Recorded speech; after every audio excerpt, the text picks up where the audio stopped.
everyone, welcome again to my YouTube channel. It's your girl Farida. Thank you for clicking on today's video. If you're new, welcome to my channel and don't forget to like and subscribe. If you're a returning subscriber, a part of the family, thank you for coming back and stay tuned for today's video. To everyone celebrating Ramadan, Ramadan Mubarak to you, and may the Almighty accept our fast and our act of worship. So in today's video, I'll be talking about whether London is a safe place to live in as an international student, as a prospective international student, considering coming to the UK to study, considering coming to London to study. You've probably gone on Google a few times to search, is London a safe place to live? You've probably read on the news a few times that there's been a stabbing in London or there's been another crime or so in London. And seeing so many things about how London is not safe online can make you really scared about coming to the UK to study. So in today's video, I'll be answering the question whether London is a safe place to study, whether London is a safe place to live, whether London is a safe place for international students to live. So without further ado, I'm going to go straight into the video.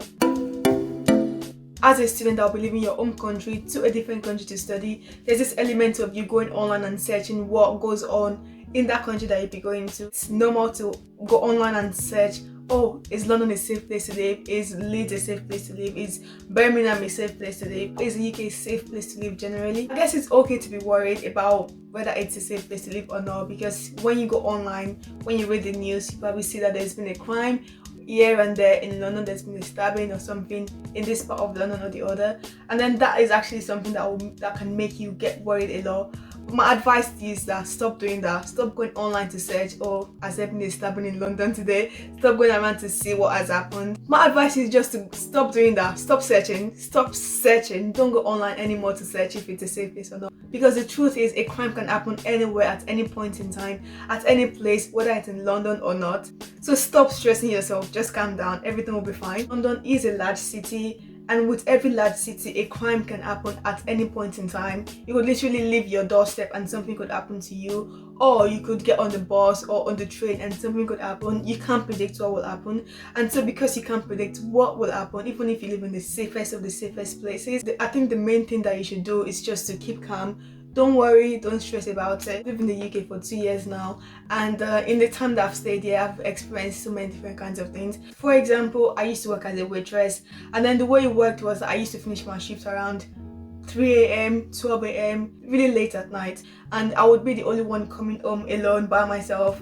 And at this point in time, obviously everywhere is dark. Even with the street lights, you still feel that sense of darkness that this is obviously late. But notwithstanding, I used to still finish my shift and go home and just hope that nothing bad would happen to me on the way home. And so, like, if you come to London to study, for example, you want to work, and if the nature of the job you'll be doing is to finish late at night, you're not going to say, oh, because London is not safe, then I'm not going to work, I'm just going to do something else. But obviously, if you don't feel comfortable doing a job that finishes so late, you can easily get something else that finishes earlier during the day. But the point is that you literally be doing a job that finishes late at night, and then that would mean that you would be going home really late at night. On various occasions, I've met different kinds of people on my way home. Like there's this time that I finished really late and I was going home, and there was this person that just stopped me and said, and was offering me £20 for sex, and I was like, are you seriously joking right now? Like, I am obviously very tired, I've just finished my shift, I'm going home to sleep, and you offer me 20 quid and you expect me to just carry my legs and follow you? Like, it doesn't make sense, obviously. What I'm saying is that you would experience this kind of people that will stop you on the street and say, oh, 20 quid. The point is that you experience this sort of people that will literally just stop you randomly and offer you something or whatever, or people that would literally offer you drugs on the street. Obviously, that is not to say that you have to accept it from them unless you want to accept it from them. I've had, like, on a few occasions, a roadman or the other stop me and literally ask me to empty my pocket for them, because they just want me to empty my pockets for them and give them money.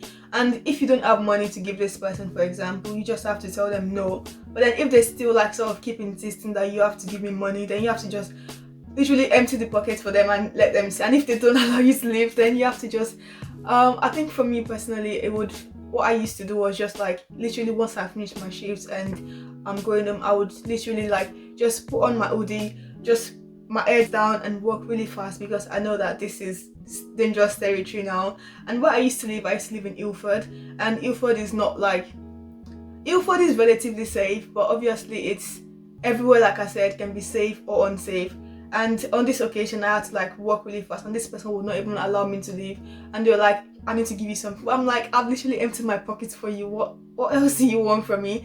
And they kept following me and following me. And then I was supposed to like shout at them and say like, just leave me alone, because obviously I've emptied my pockets for you. And they still kept following me. So when I shouted at them and they stopped, I just started walking really quickly. I didn't know what could happen from shouting at a stranger in the middle of Ilford. I was just like, hopefully I'll get home safe. So I was just like walking really, really fast until I got home, opened the door, and literally just went to my room. So you can experience this kind of things where people would literally randomly stop you. But the point is that you should just go about your own businesses normally. Don't look at people, don't stare at people on the streets, like just mind your business.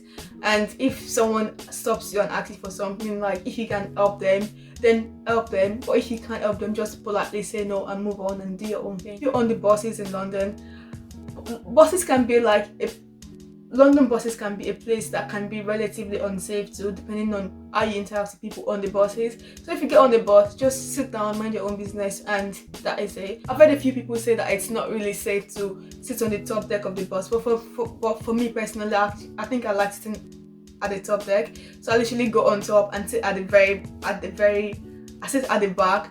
But I guess that is not the safest thing to do, because obviously if something were to happen and you just sat there at the back, anything could happen. But like for me personally, I used to finish my shift really late and I would literally sleep on the bus.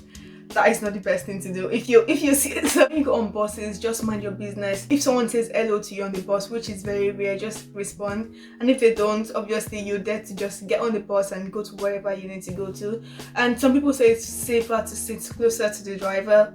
Well, I don't really agree with that, because anything could happen to you even if you literally beside the driver, because the driver is just there doing his own job, driving the bus. So for me personally, I like sitting on the top deck of the bus at the very end of the bus. I found that very comfortable, because not many people would go there because they felt that, oh, it's not really safe to go up and sit. But for me, I like sitting there because it just felt like your own personal space behind the bus, away from people. But obviously you need to also look around and see, okay, I've got on this bus, who are the kind of people that are on the bus. You need to be vigilant and look around you and be aware of your surroundings, because if you just go somewhere and you see that you can see the kind of people that are around you just by looking around. One glance, you know, okay, this is what is going on around there, and then you know how to react. If you sense that you're in a dangerous situation, you know how to react sharp and fast. If it means that you have to leave where you are like right away, make sure to just carry your legs and go, because obviously you're not trying to let something bad happen to you. But this video is not to scare you. This video is just to talk about the fact that London can be safe, London can be unsafe. You could literally go out and someone could harm you, but that is not usually something that would happen randomly. Well, it could happen randomly sometimes. That is also relative. You should know the kind of people you also interact with, the kind of people you mix with when you come to London, the kind of people you make friends with. Don't just make friends with people that are like druggies and all of that, because you want to associate yourself with good people. And they say like bad company corrupts good manners. If you associate yourself with people that associate themselves with people that do all sorts of bad things, name them, you wouldn't, if something bad were to happen to you, you would know, okay, this is where this came from, because of the kind of company you keep. You should know the kind of company you keep and try to stay as safe as possible. The advice I'd give if you come into London is to be very careful when you want to rent a place. When you want to rent a place, obviously you'd go and do a viewing, you see what the place is like, you know the kind of people that live there. You ask the tenant, okay, why did this person leave this house? Why is this place vacant?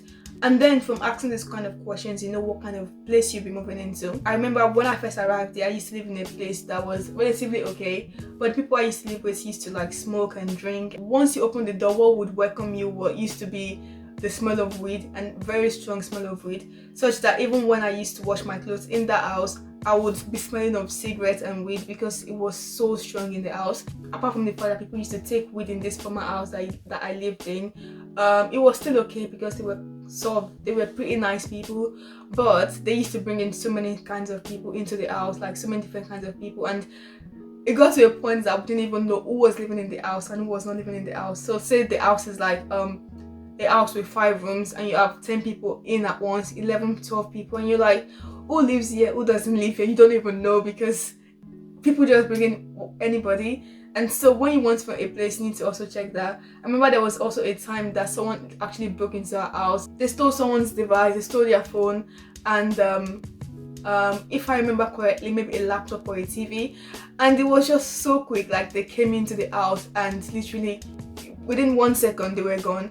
And we didn't know how they did it or why they actually came to our own house. The back garden door was open, so I guess that was how they were able to enter through the back garden door. So obviously, when you're in a place, you need to make sure that you lock your doors and rent in a good place. Don't just rent in a random place, even if it means that you'll be paying the cheapest amount of rent. You want somewhere that will be comfortable. You want somewhere that you can easily go to bed and sleep. I know that the likelihood of something bad happening to you is very slim. Another thing I'd say is that you should be careful when you go around in London. You can think, oh, London is a very nice place to live in, but the fact that London is a nice place and there's nice buildings and nice infrastructure does not mean that everyone who lives in London is a good person.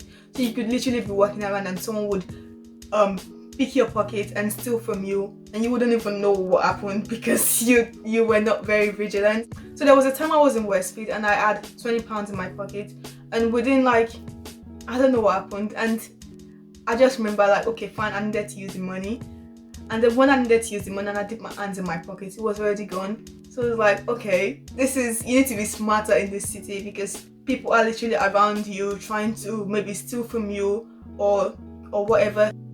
If you have like shiny, flashy things, make sure to like keep them sort of safe and secure. Don't just like flash that, oh yeah, this is what I've got £50 in my pocket, I'm gonna show you. Like, obviously you need to be sensible with how you display your valuables in London. The main things I've discussed in this video is that you should be aware of your surroundings. You should try to stay vigilant as much as possible. Make sure that when you want to rent a place, you rent in a very nice place. You check your accommodation before you pay the deposits. You know what kind of people live in this house. Is it a nice place to live in?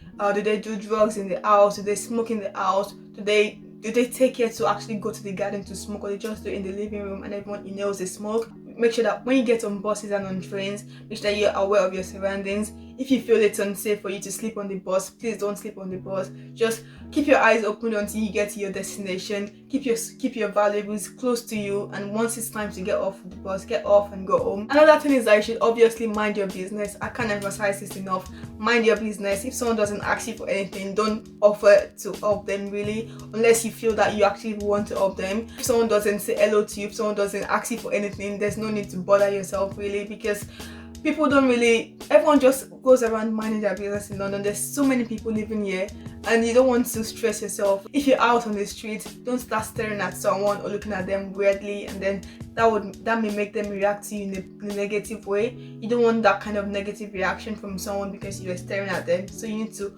mind your business, keep your eyes straight and focused on where you're going to.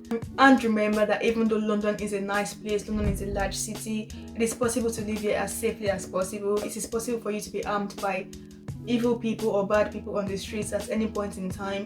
It is possible for anything to happen because this is a large city where there's people from different parts of the world, so many people. It's probably not very related to safety, but you should know how to react to people because our cultures are different also. Like, if you say something to someone and you think they find it funny, they probably won't find it funny and they'll take offense at you because of what you said. So you need to also watch what you say, how you say it to people, because you don't want to offend someone because you probably think this is not offensive, but because this person is from a different culture to you, they see things differently, they find that offensive because it's just like, why would you say that to me? Like, do I even know you? Do I care about you? You need to look around you, judge the situation, look at the people that are around you, look at these people, how do they see things? Will saying this thing offend this kind of people? The ultimate advice is that if you're still in your home country, if you're still in Nigeria, if you're still in Ghana, in India, in Pakistan, in the US, in Canada, wherever you are right now, if you're still in Congo, in whatever part of the world that you're watching this video from, don't stress yourself about whether London is safe or not. Just get your visa, pack your bags and come here and try to live a good life as much as possible and enjoy every moment. Whether you want to stay back after your studies or not, whether you just want to spend 3 years or 4 years and go home, or you want to stay back and get a job in the UK. The point is that you should be focused on the goal and don't worry too much about things, and just be positive. when you come to the UK, when you come to any part of the UK, come with an open mind. Don't come close-mindedly. Like wherever you've come from, people do things differently. So when you come here, things will probably be different from the way you do them back home. Just respect the fact that people's cultures, people's experiences of life are different, and so you need to adapt to that and respect people's ways of life, people's ways of doing things, and basically mind your business, do your own things in your own way without offending anyone. Finally, thank you for watching today's video. If you've enjoyed today's video, make sure to like, subscribe, share, and stay tuned for more videos. See you again next time. Bye.